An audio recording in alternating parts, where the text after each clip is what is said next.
first of all, focus on it, right? I mean, I think like you basically get what you spend your time doing, right? I mean, I want the company to build 3 products this year, and we're going to work on a few others because people are interested in them. But those are the 3 things that I'm spending my product time on, right?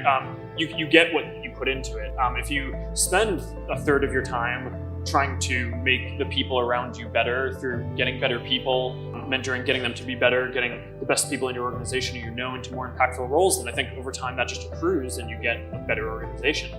So many things go wrong when you're starting a company, and often I think people ask, what mistakes should you avoid making? And my answer to that question is don't even bother trying to avoid mistakes because you're going to make tons of mistakes, right? And the important thing is actually learning quickly from whatever mistakes you make and not giving up, right? And I mean, there are things every single year of Facebook's existence that could have killed us or made it so that it just seemed like moving forward and making a lot of progress just seemed intractable. But you just kind of bounce back and you learn, and nothing is impossible. You just have to kind of keep running through the walls.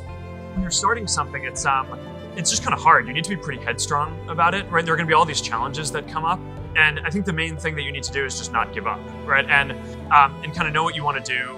And the best entrepreneurs who I've met don't really start companies because their goal is to build a company. They do it because they want to make a change in the world and help people.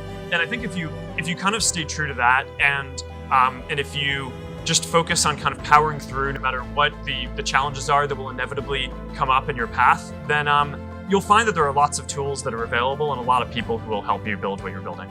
We've had this tradition for, I don't know, probably 7 or 8 years at the company, where every week we have a Q&A where our employees can come and ask me any question that they want about what's going on and what the direction of the company is, or questions or things that they read about in the press, or that their friends who use the product, what they're asking them.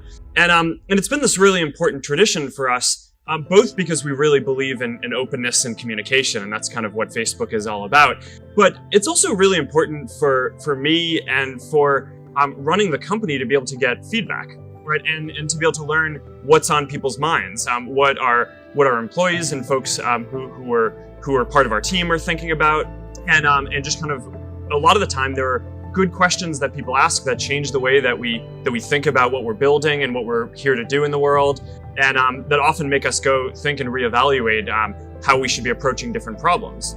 One definition that I have for a good team is a group of people that makes better decisions as a whole than would individually make as a sum of the parts.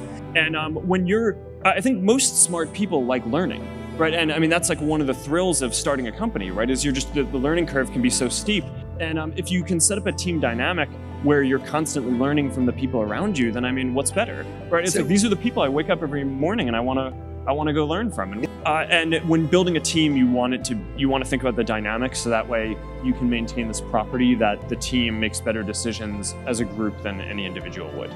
There's this inherent conflict in the system, though, which is, are we trying to optimize newsfeed to give each person, all of you guys, the best experience when you're reading? Or are we trying to help businesses just reach as many people as possible? And in every decision that we make, we optimize for the first. We're making it so that for the people who we serve, who use Facebook and who are reading newsfeed, get the very best experience that they can. And that means that if a business is sharing content that's going to be useful for them, then we'll show that. But that means that if the business is sharing content that isn't going to be useful for them, we may not show that, because it's probably more important that they learn about their friend who had a baby and their baby is healthy.